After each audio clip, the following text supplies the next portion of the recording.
பத்திரிகைகள் நடத்தக்கூடிய வார் அப்படின்றீங்களா? உண்மையிலே வார் நடக்கிறது ஒரு பக்கம் இருந்தாலும் இவங்க பண்ற கூத்து இருக்கு பாருங்க, இந்த கூத்து தாங்க முடியல. இவங்க இந்த ஊடகங்களுக்கு மத்தியில யார் பாஜகவின் தீவிரமான விசுவாசி அப்படின்னு நிரூபிப்பதற்காக ஒரு பெரிய போட்டியே நடக்குதுன்னு சொல்லலாம். கடைசியா அட்லீஸ்ட் இந்தியா டுடேவாவது நேர்மையா நாங்க போன தடவை சொன்ன ஒரு செய்தி தப்பு தாங்க, மன்னிச்சுக்கங்கன்னு மன்னிப்பாது கேட்டாங்க. இன்னும் மற்ற டிவிலாம் இருக்காங்க பாருங்க, ஆஜ் தக், ரிப்பப்ளிக், இந்த டிவிக்காரெல்லாம் எவனும் எதை பத்தியுமே கவலைப்படாம அவன் சௌரியத்துக்கு நியூஸ் போட்டுக்கிட்டு இருக்கிறாங்க. இதுல தமிழ்நாட்டில் பாத்தீங்கன்னா அதுக்கு மும்முனை போட்டி. ஒன்னு புதிய தலைமுறை, இன்னொன்னு பாலிமர் நியூஸ், மூணாவது தந்தி டிவி.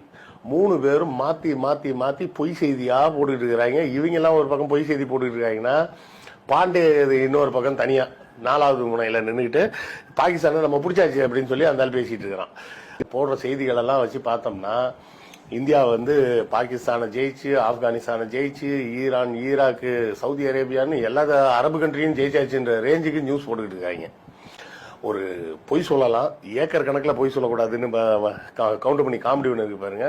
அந்த காமெடிக்கு ஏற்ற மாதிரி இவங்க ஏக்கர் கணக்கில் தான் பொய் சொல்லிட்டு இருக்காங்க. இத்தனை ஏக்கரை பிடிச்சாச்சு, அத்தனை ஏக்கரை பிடிச்சாச்சு அப்படின்னு மாத்தி மாத்தி மாத்தி மாத்தி பொய் செய்தியா பரப்பிக்கிட்டு இருக்கிறாங்க.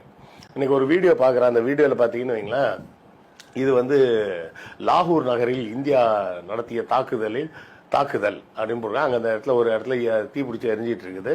எல்லா மக்கள்லாம் சுற்றி நின்று வேடிக்கை பார்த்துட்டு இருக்கிறாங்க. சரி, அது என்ன வீடியோடான்னு தேடி பிடிச்சி போய் பார்த்தா, அது சில ஆண்டுகளுக்கு முன்னாடி தாராவி பகுதியில் கேஸ் சிலிண்டர் வெடிச்ச ஒரு வீடியோ. இவங்களுக்கு இந்த போர் எந்த ரேஞ்சுக்கு போயிடுச்சுன்னா, வீடியோ கேம் மாதிரி ஆயிப்போச்சு. உன் ஸ்கோர் என்ன, ஏன் ஸ்கோர் என்னன்னு இந்த பசங்க சண்டை போட்டுட்டு இருப்பாங்களே விளையாடிக்கிட்டு, அந்த ரேஞ்சுக்கு பொய் பொய்யா பரப்பிட்டு இருக்கிறாங்க.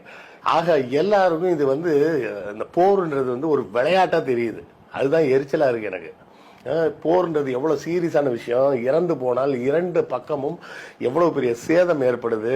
2 பக்கமும் சேதம்னா என்ன, கட்டடம் இடிக்கிறதா சொல்றேன், உயிர்கள் பலியாகுது.